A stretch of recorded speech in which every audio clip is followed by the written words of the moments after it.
네, YTN 라디오 생생경제 함께하고 계십니다. 재테크 초보들을 위한 부자 습관을 알기 쉽게 알려드리는 코너 개념 있는 경제생활 시간입니다. 자, 오늘도 금융 크리에이터 손희애 작가 화상 연결로 만나보겠습니다. 작가님 안녕하세요. 안녕하세요. 손희애입니다. 네, 오늘은 저희 어떤 주제에 대해서 이야기해 볼까요? 네, 오늘 주제는 아마 갖고 계실 것 같습니다. 주택 청약입니다. 네, 저도 갖고 있죠. 네. 네. 대체 누가 당첨되는 건가 싶은 이 주택 청약. 이 통장을 보유하고 계신 분들이 정말 많거든요. 네. 그런데 정작 꼭 알고 계셔야 되는 기본 개념들은 이렇게 모르시는 경우들이 꽤 많아서 오늘 정리를 한번 싹 해보도록 하겠습니다. 네, 오늘도 정말 유용할 것 같은데 다들 우리 청취자 여러분께서도 메모하시면서 들으시기 바랍니다. 본론으로 들어가기 전에 그러면 개념 정리부터 한번 좀 해보면 좋을 것 같아요. 네. 청약, 정확하게 뭔가요? 네, 주택 청약은 주택을 분양받으려는 사람이 일정한 입주 자격을 갖추고 주택을 사겠다라는 이 의사 표시로 예금에 가입하는 걸 말하는데요. 이 통장의 정식 명칭은 주택 청약 종합 저축입니다. 누구나 1인 1계좌에 한해서 가입이 가능해요. 1인 네. 1계좌라는 건 이 금융권 통틀어서 말하는 거기 때문에 뭐 예를 들어서 농협은행에서 갖고 계신 분이 우리은행에 가셔서 저 가입하겠습니다라고 하신다면 가입이 불가능한 네. 거죠. 네. 네, 이 청약 통장은 청약을 할 수 있는 권리를 부여하는 통장인데요. 우리나라에서 집을 살 수 있는 방법은 크게 두 가지라고 볼 수 있습니다. 새 집을 분양받거나 부동산 시장에 나와 있는 물건을 매매를 하는 거죠. 이 전자인 새 집을 분양받을 수 있는 기회를 얻기 위해서 저도 청약받고 싶습니다라고 번호표를 뽑을 수 있는 권한, 즉 청약을 할 수 있는 자격을 부여받는 게 이 청약통장의 역할입니다. 네. 근데 예전에는 저도 좀 약간 헷갈렸던 게 청약통장이 청약통장 하나가 아니라 네. 이름이 굉장히 여러 가지였던 걸로 기억을 하거든요. 예전에는 왜 이렇게 여러 가지였던 걸까요? 네, 과거에는 청약하려는 주택 형태에 따라서 이 통장들의 종류를 나누어 놨었습니다. 네. 네, 청약 저축, 청약 예금, 청약 부금 이렇게 세 가지로 구분이 됐었는데 이미 이렇게만 들어도 너무 헷갈리잖아요. 네. 네, 그래서 2009년 5월부터는 통합이 돼서 주택청약 종합저축통장 요거 하나만으로 모든 주택 형태의 청약을 할 수 있게 된 겁니다. 이전 형태의 통장을 갖고 계신 분들도 지금도 여전히 유효하기는 합니다만 이 각 통장별로 청약이 가능한 주택 형태가 달랐기 때문에 네. 제한이 있고요. 청약저축은 국민주택, 청약예금과 부금은 민영주택에만 청약이 가능합니다. 네. 자, 그러면 방금 언급해 주신 그 국민주택이랑 그리고 민영주택 이 개념도 좀 헷갈리시는 분들이 많으실 것 같습니다. 네. 이 개념도 좀 알기 쉽게 나눠서 좀 설명을 부탁드릴게요. 네, 국민주택은 LH 아파트 떠올리시면 가장 쉽습니다. 네, 국가나 지자체를 비롯한 공사가 건설하는 주거 전용 면적 85제곱미터 이하의 주택들을 전부 다 국민주택이라고 부르는데요. 네, 국가가 주택난을 해결하고자 국민들에게 직접 공급을 하는 거다라고 생각하시면 됩니다. 네. 그렇다 보니까 분양가는 시세보다 더 저렴하게 공급되고요. 예전 같은 경우에는 국민주택이면 저기 구석에 있는 거 아니야? 라고 생각하셨겠지만 네. 네, 최근에는 국민주택의 입지 조건도 굉장히 많이 개선이 돼서 경쟁률이 더 많이 치열해졌습니다. 네. 그래서 이 국민주택들을 분양하는 게 바로 공공분양이고요. 그리고 민영주택은 이 국민주택들 외에 모든 주택들을 떠올리시면 됩니다. 네, 흔히 알고 있는 민영 건설사가 기업의 자본으로 건설하는 아파트들이 전부 다 여기에 해당이 되고요. 네, 민간 분양이라고 하면 이 민영 주택을 떠올리시면 되겠습니다. 네, 알겠습니다. 개념들을 저희가 쭉 한번 정리를 해봤고 네. 이제 가장 귀가 솔깃하실 것 같아요. 이 청약하면 순위가 굉장히 중요하고 1순위를 만드는 방법이 정말 중요하다고 강조하는 걸 많이 들었거든요. 네. 이 1순위는 어떻게 만드는 건가요? 네, 청약통장은 저도 청약하고 싶습니다. 이렇게 번호표를 뽑는 기회만 부여를 하는 거고 이 청약통장을 만든다고 해서 무조건 당첨이 되는 건 아니죠. 네. 네, 그래서 당첨에 더 유리하도록 청약통장을 최상의 조건으로 만들어 놓는 게 굉장히 중요한데, 이 순위 발생 기준은 청약 지역, 주택의 종류에 따라서 세부적으로 달라지지만, 대체로 일반 공급 1순위 청약 신청자에 대한 당첨자를 선정하고 나서 이 자녀 주택에 대해서 2순위의 순서로 당첨자를 선정을 하거든요. 네. 네, 그렇다 보니까 1순위를 만드는 게 너무나도 중요한 건데요. 이 국민주택이랑 민영주택의 조건이 좀 다르기 때문에 나눠서 봐야 됩니다. 음. 먼저 국민주택은 납입 횟수, 얼마나 많이 넣었느냐, 이게 중요한데요. 네. 네, 투기 과열지구 및 청약 과열 지역 기준으로 24개월 경과 24회차 납입을 하면 1순위의 조건이 충족이 됩니다. 그리고 민영주택은 기준 중에서 무엇이 중요하냐? 바로 예치금 금액, 누가 금액을 많이 넣었느냐, 이게 중요한데요. 네. 네, 민영주택은 투기 과열지구 및 청약 과열지역 기준으로 24개월 경과 그리고 각각의 지역과 평형에 따른 예치금 금액 충족을 하면 1순위가 될 수 있습니다. 이 민영주택의 예치금은 지역별 규모별로 금액이 상이한데 가장 높은 게 1,500만 원이거든요. 네. 그래서 희애님, 작가님, 저는 뭐 평형대, 지역 이런 거 생각하는 게 너무 복잡합니다 하신다면 가장 높은 기준이 1,500만 원이니까 네. 이 1,500만 원을 목표로 저축액을 달성을 하시면 어떤 지역이든 어떤 평형이든 다 1순위의 조건으로 하실 수가 있으신 거죠. 네. 아니 그리고 이 뭐 납입 횟수나 금액도 중요하지만 네. 매달 꾸준히 내는 것도 중요한 거 맞죠?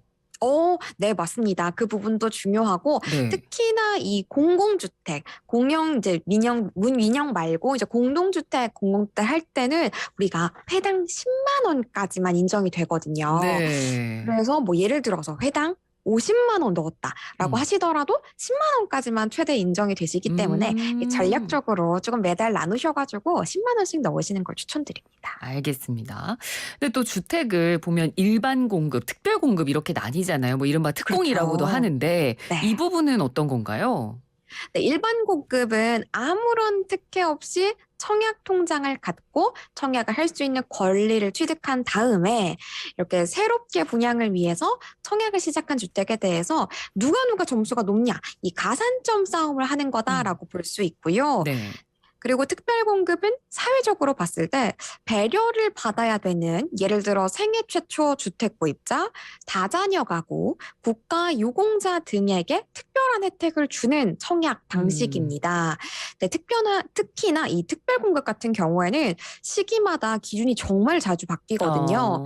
네, 그래서 과거에 알고 계시던 상식선에서 진행을 하시면 안 되고, 이제 내가 청약을 넣으려고 하는 현 시점에서 특별 공급의 기준이 어떻게 되는지를 바로바로 확인해 주시는 게 굉장히 중요합니다. 네.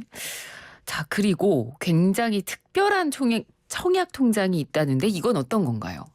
네, 바로 청년들에게 우대를 해주는, 우리 청년들 많이 누릴 수 있는 특권이라고 볼 수 있는 특별한 청약 통장인데요. 네. 예, 본인이 청년이 아니라고 하더라도 이렇게 자녀나 혹은 손녀, 손자를 위해서 이렇게 귀 쫑긋 기울여 두셨다가 알려주시면 너무 좋을 것 같은데, 네, 이 청년을 위한 청약 통장의 정식 명칭은 청년 우대형 청약 통장입니다. 네. 네, 청년들이 가입하실 수 있는 거고, 여기서 말하는 청년이라는 건 만 19세 이상, 만 34세 이하의 분들을 말하고요. 이 나이대에 해당이 되신다면 청년이시군요 라고 하고 우대 혜택을 주겠다라는 겁니다. 네. 그러면 방금 말씀해 주신 이 나이대 만 19세 이상, 만 34세 이하의 청년이라면 네. 누구나 다 가입을 할 수 있는 건가요? 그랬으면 좋겠지만 안타깝게도 그건 아니고요. 이 나이 요건이랑 함께 한 가지 요건이 더 있는데 바로 소득 요건입니다. 네. 네, 직전 연도 종합소득 2,600만 원 이하인 분들이어야 가입이 가능하고요. 동시에 주택이 없는 사람들, 무주택, 세대주 이 조건을 충족을 하셔야 청년 우대형 청약통장이 가입이 가능하고 네. 혜택을 받으실 수 있으세요.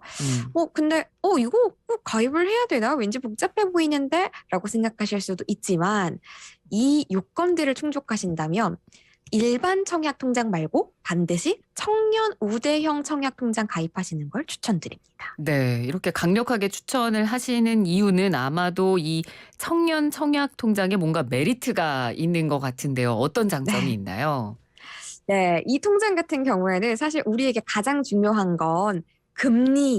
금리잖아요. 네. 네, 이 금리 혜택을 아주 크게 부여합니다. 음. 네, 가입 후에 2년 초과해서 유지한 경우를 예시로 들어보면 네, 일반 청약 통장은 현재 2022년 기준으로 기본금리가 연 1.8%인데요. 네. 청년 우대형 청약통장의 우대금리 모두 적용을 했을 때에는 연 3.3%까지 적용을 받으실 오. 수 있으세요. 네. 그러니까 무려 연 1.5%포인트를 더 얹어주겠다는 겁니다. 3%대 금리는 요즘 도통 없는데 왜 네, 강력 그렇습니다. 추천하셨는지 알겠습니다. 네. 해당 사항이 되시는 분들은 정말 꼭 가입을 하셨으면 좋겠는데 네. 근데 아마 이 청년에게만 메리트가 있는 이 청년 청약통장 자체를 모르고 그냥 일반 청약통장 이미 가입해서 지금 금액 넣고 계시는 분들도 꽤 많으실 것 같거든요.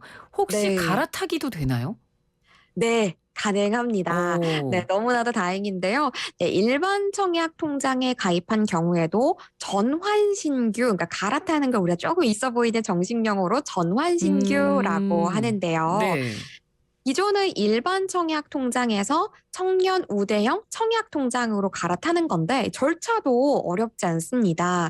네, 제가 아까 나이 조건뿐만 아니라 소득 조건까지 충족을 해야 된다라고 말씀을 드렸었잖아요. 네네. 네, 제가 소득이 여기에 충족합니다라는 걸 증빙할 수 있는 소득 증빙 서류를 지참하시고 이제 본인의 신분증 함께 갖고 이제 은행의 지점에 방문을 하시면 기존의 일반 청약통장에서 이제 청년 우대형 청약통장으로 전환 신규를 하실 수가 있으신 거죠. 네. 장점이 많은 상품인 것 같습니다. 네. 근데 지금 또 서둘러야 되는 부분이 아니 이게 네. 한시적으로 또 가입이 가능한 건가요? 네, 맞습니다. 사실은 이미 처음에 예고됐던 가입 기간에 따르면 이미 종료가 됐던 상품입니다. 네. 네, 원래도 20년도 말에 종료하겠다. 네, 22년도 말에 종료하겠다. 이렇게 점점 기간을 연장을 했었어요. 네. 네, 그런데 이렇게 청년 정책의 확대 기조가 계속 이어지고 있잖아요. 네, 그렇다 보니까 이제는 2023년 12월 31일까지 연장하겠습니다라고 발표가 있었던 겁니다. 네. 심지어 앞서서 제가 이제 소득 기준을 3,600만 원이라고 말씀을 드렸었는데 네. 기존에는 3,000만 원이 기준이었었거든요. 네, 이렇게 기간을 연장을 하면서 이제 소득의 기준도 조금 더 완화를 시킨 거고요. 그리고 34세까지만 가능한다고? 나는 군대에 있으면서 이미 기간이 초과했네, 나이대를 초과했네라고 실망을 하실 수도 있는데 네. 이 병역 증명서를 통해서 병역 이행 기간을 증명하실 수 있다면 최대 6년까지 연령 제한 상한 기준도 또 이 부분도 연장받으실 수 있으시니까 참고를 하셔가지고 이게 혼자서 판단해서 난 안 되겠구나 하지 마시고 서류도 한번 넣어보시고 상담도 받아보시는 걸 추천을 드립니다. 네, 청년 우대형 청약 통장 오늘 알려드린 대로 해당이 되시는 분들은 꼭 한번 좀 알아보시면 좋을 것 같고요. 그리고 이 청약 통장이 연말정산 때도 도움이 된다고 들었거든요. 이건 어떤 내용인가요? 네, 연말정산 때 도움이 되는 거는 지금 좀 전에 말씀드린 청년 우대형 청약통장뿐만 아니라 일반 청약통장도 다 해당이 되는 얘긴데요. 네. 총 급여액이 7천만 원 이하이면서 무주택 세대주이시라면 이 소득공제를 받으실 수가 있으십니다. 네, 우리 직장인들에게 연말정산은 13월에 월급이 될 수 있는 너무나도 소중한 그렇죠. 기회잖아요. 네. 네, 그렇기 때문에 이 부분까지 꼼꼼하게 챙기시는 게 좋은데요. 이 청약통장에는 연간 최대 240만 원 한도 내에서 소득공제율 40%를 적용받으실 수 있으세요. 네, 이걸 계산을 한번 해보면 최대 96만 원의 소득공제를 받을 수 있다라는 거기 때문에 네. 결코 무시할 수 없는 혜택이기 때문에 네, 잊지 말고 꼭 챙기시면 좋겠습니다. 네, 알겠습니다. 자, 저희가 오늘은 주택 청약에 대한 모든 꿀팁 전해드렸습니다. 오늘 말씀 잘 들었습니다. 고맙습니다. 감사합니다. 네, 지금까지 금융 크리에이터 손희애 작가였습니다.